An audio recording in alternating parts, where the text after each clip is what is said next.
बिस्मिल्लाहिर्रहमानिर्रहीम। अस्सलाम वालेकुम। कैसे हैं आप सब? उम्मीद करती हूँ सब खैरियत से होंगे ना। आज मैं आपको सिखाऊंगी कि कोरियन स्टाइल में ऑमलेट कैसे बनाते हैं।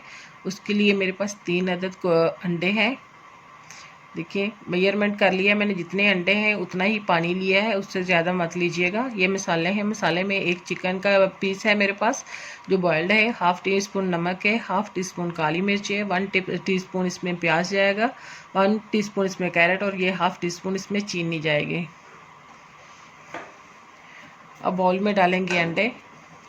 अब इस पॉइंट पे इनको फेंट लें अच्छे से। मैंने बाद में पानी डाल के फेंटा है, उससे थोड़ी मुश्किल होती है, आप अभी फेंट लीजिएगा। ये पानी ऐड कर रही हूँ। अब इनको अच्छी तरह से इन सारे मसाले इसमें डाल दूँगी और इनको अच्छे से फेंट लूँगी, मिक्स कर लूँगी। ये सारे मसाले मैंने डाल दिए हैं। सॉरी गाइस, ये स्किप हो गया था। 1 टेबलस्पून इसमें जाएगा ऑयल। आप कोई सा भी ऑयल यूज़ कर सकते हैं अपनी मर्ज़ी के मुताबिक। तो इसको अच्छे से मिक्स करते हैं। सारी चीज़ें यकजान होनी चाहिए, कोई भी चीज़ ऊपर नीचे नहीं होनी चाहिए। इसके लिए इसको अच्छी तरह से फेंट लें, इसको मिक्स कर लें। मिक्स करने के बाद अब देखें ये कितने अच्छे से मिक्स हो गया है। इसमें आप कोई भी चीज़ ऐड कर सकते हैं और स्किप भी कर सकते हैं।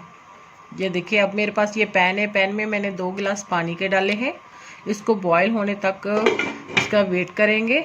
तो मिलते हैं बॉयल होने तक। देखिए बॉयल हो गया है, पानी को बॉयल आ रहा है। अब इसमें एक स्टीमर स्टैंड है मेरे पास, ये इसमें डाल दूँगी और ऊपर से इसके ऊपर बाउल रखूँगी। ये देखिए ऐसे। अब ढक्कन बंद करके इसको 25 मिनट तक पकाएंगे।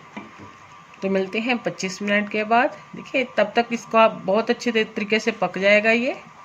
तो मिलते हैं 25 मिनट के बाद। देखिए 25 मिनट हो गए हैं लगभग। अब ये सारा डन हो गया है माशाल्लाह से। अब देखते हैं, ये देखिए माशाल्लाह माशाल्लाह सारा पानी सूख गया है। अब चेक करते हैं ये डन है कि नहीं। ये छुरी मैंने अंदर डाली, ये देखें छुरी बिल्कुल साफ़ है, इसका मतलब ये डन है। अब इसमें कोई कसर बाकी नहीं रही। इसको बाहर निकाल लूँगी। ये देखिए मैंने बाहर निकाल लिया है। सॉरी गाइस, इस वक्त मेरे पास यहाँ लाइट नहीं है, इसलिए इसका कलर थोड़ा मध्यम नज़र आ रहा है, तो उसके लिए सॉरी। अगर आपको लगता है मैंने आपको कुछ भी सिखाया तो मेरे चैनल को सब्सक्राइब करें, लाइक करें और दोस्तों और के साथ शेयर करें। अब इसको कट करके देखते हैं कि सही अंदर से पका है कि नहीं। तो देखें गाइस, माशाल्लाह माशाल्लाह, अल्हम्दुलिल्लाह अल्हम्दुलिल्लाह। ये देखें ये कितने अच्छे से डन हो गया है।